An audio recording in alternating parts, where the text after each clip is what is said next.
So, there's that old adage, trust but verify. In this Yep. case, I would say consider but verify.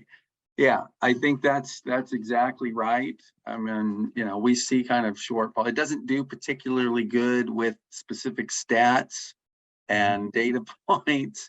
But again, if there's knowledge out there and broad sources for it that have established, best practices around a given domain, it's very good at bringing that to you. So you think about, project management, agile. You think about industry knowledge around different processes, procure to pay, order to cash, really help you around those areas and understand what different industries are doing in those areas, and looking at looking and trying to kind of mine for opportunities out there where we can bring innovation to clients around those topics. And sometimes, as you know, when we're talking about innovation, the best innovation comes out of one industry and gets tailored and targeted to another. And that's where it becomes innovative, right? So, that is something that this kind of cross-pollination can really, be enabled by AI. And That's interesting. And I think, you're in an interesting place to see it, because to your point, it's getting better. I guess I'll pause there, right? I mean, even just as recently as last night, ChatGPT announced the ability to kind of hook in and loop in more recent data sources. So it's getting better new data. Yeah.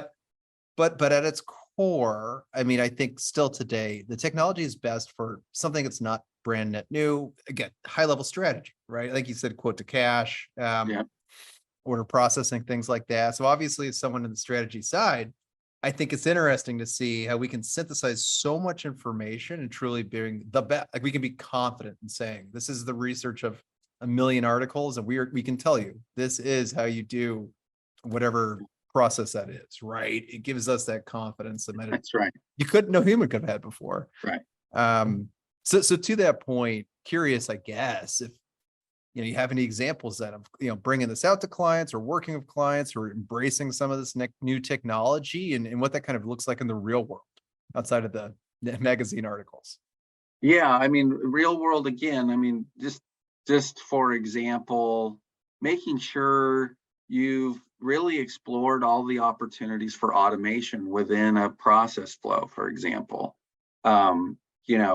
You might look at that today and be constrained around, and you're thinking around, well, these are all the automation opportunities within my ERP system, right?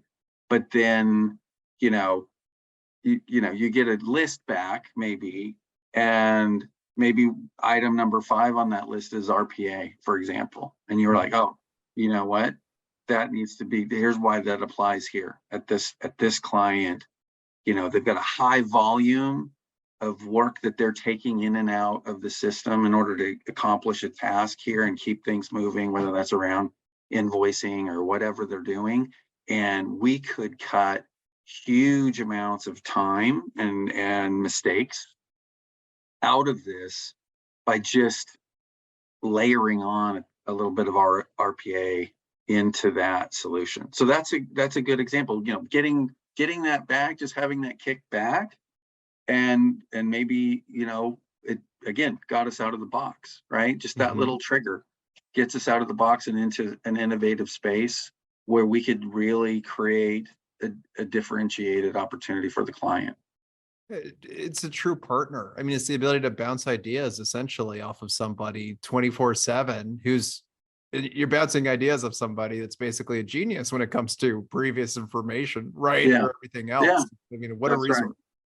Yeah, I mean, that job description example that came out of a client situation where I was working with an executive, and we were talking about where do I get started with this, right? And so we kind of played with it a bit, and got into kind of HR scenarios. How could I save time in HR? Well, job descriptions, getting those things kind of produced was one of the areas that they were trying to scale and hire. And just they want some more velocity around that. So that was something that they could immediately jump into and get out of ChatGPT. I think the bigger thing, though, I mean, this is kind of just round one is today what I would call, conversations for knowledge, right? Where we're talking and we're interacting and having, prompt response with things like ChatGPT for information. Okay.